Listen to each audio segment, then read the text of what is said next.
Now, former Premier League ref Chris Foy joined Jeff Sterling and Ali McCoist on Breakfast this morning. They discussed the role of VAR in the current game and how it's affected referees. Isn't there a case for looking at how VAR is impacting our game and maybe changing the way we incorporate it into the game?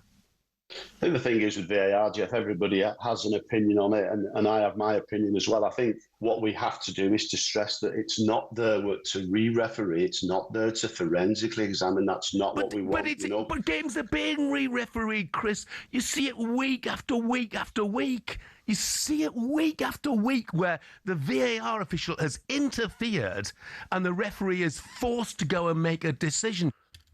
Yeah, well, it's riled everybody really in the last few days. Offering a balanced view in his Telegraph column today, which threw up some very interesting points.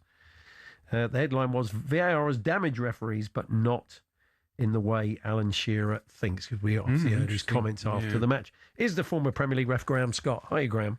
Hi, good to be back. Yeah, good to talk to you again. And yeah, I thought the way you looked at all the decisions, there were three key decisions that people have taken exception to and have said, VAR would have got everybody out of jail in that situation. Maybe we should start with the Tammy Abraham offside. I mean, we see it in a sort of raised position on TV. You were making the point that that's not the assistant's view. No, it is a lot easier from above. I do think this is one he should get right, but I understand how it happened. So the free kick's taken quite quickly. It catches Newcastle out too, by the way. I mean, they're flat-footed. So I wouldn't forgive the assistant, but I would understand that, everyone can be caught by a clever bit of play by Villa, which it was.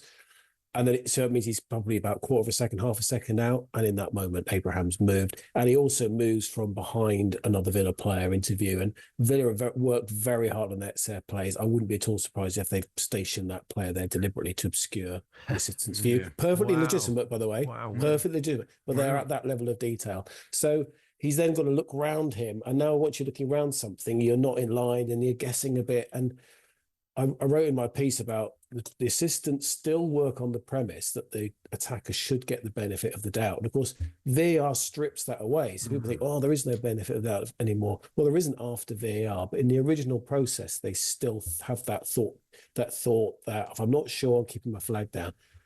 And I think that's almost certainly what he did. Wrongly, of course, we know that. I thought your take on the Luca Dean challenge is interesting because it was very much like, I'm sure Newcastle fans were thinking Anthony Gordon versus Liverpool. I mean, it did seem pretty excessive. He looked out of control. Yeah. The studs hit it. And it was interesting, you felt, had VAR been there, they probably would have backed him with the yellow. Yeah, not so sure that they would have backed him. I mean, we don't know. It's one of those. It could have gone either way, I guess. I think it's quite as bad as Gordon's. At Newcastle, I see the similarities. There are certainly elements of it the same. I think the mistake that's been made around these tackles is that PGMO, having listened to clubs, have put too much emphasis on the point of contact and the nature of the contact, not the extent to which the player is out of control. So Gordon was out of control at Newcastle Liverpool. He'd run from 30 yards, he sprints in, he flies in, he's nowhere near the ball, and he takes out Van Dijk. Dean has come from much closer, but he's still come, I think, with too much force for that tackle. He doesn't need to go in like that to win the ball in fairly. He's gone in, he's seen it as a free shot, and I think that makes it more red than yellow. And I would have absolutely, if he'd sent him off, I'd be sitting there going, "Yeah, it's a good call that. I think it's a fair decision." But you know how VAR works. We don't want it to intervene until we want it to intervene. So in here, we think it's a red. Why didn't he come in? So. They couldn't, but you know what I mean. So I think this one probably is more red than yellow, but I can just about sit with the yellow if that's how the referee and the assistant. The trouble is, like last week in Spain, we had an 8-minute one. They've got to do something about it. They can't just leave it the way it is, can they? All right, they can't get rid of it, but they can't leave it the way it is either. I don't know how you feel, Graham. I don't agree with time limits. That feels wrong. It's not countdown, is it? You can't have a clock. You're trying to make a decision you can't have people standing around for 7 or 8 minutes. I know, but if you say, okay, you can't do it in 60 seconds, then don't do it at all. And then you think, if they'd had 70 seconds, they would have got that one right. If you're the team that's sawn off. People forget there are 30, 40, sometimes more cameras on a game. And in some situations, you don't know which one it is you need to find. Also, Sky and TNT and others, the other big broadcasters, they invest huge numbers of staff to search for the best angle, the best replay, to put together a little package within 15 seconds and go, there you go, here's one replay, here's a second, here's a third. You've now got a pretty much rounded view of what's just happened. In the world of VAR, you're relying on someone who works for Hawkeye, just out of university, probably on their own. Sometimes they've got an assistant who is scouring a big screen with 30 angles on it, trying to find the best one. They then chuck that up to the VAR, who goes, well, that's no good to me. I need something different. And it takes longer. Every other sport that uses this system uses the broadcasters, apart from football. Football has decided that it knows better. We're going to use an independent company. Some of that's to do with integrity. You know what people are like. If you found out the TV director supported Liverpool, well, he can't do any games involving Liverpool, Everton, Manchester United, But really, I mean, the pictures would speak for themselves. Yeah. We do have to look on that last decision, the handball in the box, the Digne handball. That's got to be one of the worst decisions of the season. That is very. I mean, can you offer any kind of defence for the officials on that one? No. No, I can explain to a degree in that there is a bit of a blind spot there because the assistant is looking at offside. So you tend to think, oh, the assistant's got a good view of it. Yeah, but they're laser focused on offside. The split second the ball's played, they're trying to form a judgment. He will know he's likely made a mistake earlier. So he'll be even more focused on offside now. So it's the referee's job to see it. And he's not looked at, his eyes have not been in the right place. And because he should see it. He should not only see the handball, but also know where Digne is. And I can't defend it. I'd love to try. I can't. I can try and explain it with it's a bit of a blind spot, a bit awkward, a bit tricky. But really, I mean, there was one at Burnley earlier in the season. Michael Oliver's the ref, exactly the same. We normally say, there's no two incidents are the same.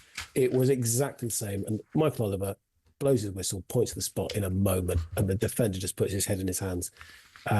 It can be done. It can be done. I wonder I've often wondered what the referee feels like. You're sitting at home watching Match of the Day, that one comes on, and you know you've made an absolute. Yeah. It must be a horrible feeling. You know from the players' reaction, though, Graham, don't you know when you probably got one wrong because the players, it's not faux outrage, it's proper outrage. No, that's right. And I think this is one of the things that has been lost with VAR. So we used to get very good at understanding that micro reaction, and then sometimes if we're in a hole, getting ourselves out of it. Yeah. We've lost the ability to do that somewhere. And I mean, I know in this case, Chris had only refereed, I think, only one game all season without VAR, which is in the League Cup several months ago. He will be so used to being in that situation where if I have made a mistake, well, VAR will now at least correct me. Yeah. And that doesn't mean you're scared to make the call in the first place, but it does affect your mindset going into the rest of the game.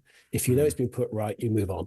If you know it's not clear and obvious, you can move on. But if you know you've made a mistake that really could determine the outcome of this match and I can't change it, that will affect you. And we used to be very good at moving on, setting it aside, move on to the rest of the game.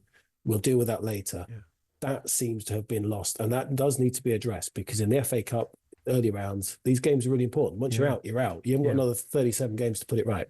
Just finally, Mark Halsey, your fellow former referee, was calling for Howard Webb to step down. He thinks it needs some fresh eyes. You've worked under Howard and you've been a referee slightly more recently than Mark. What's your take on that? Do you think it could do with a freshen up? No, I generally think Howard's doing most of the right things as best he can with the resources that he's got. The clubs don't invest in football, don't invest in referees. They're giving about $1.5 million a year each to 20 clubs. I mean, Erling earns that by Thursday of the first week of the year. You know, it's in, or maybe the second week of the year, probably just. But he's not really got the backup that he needs.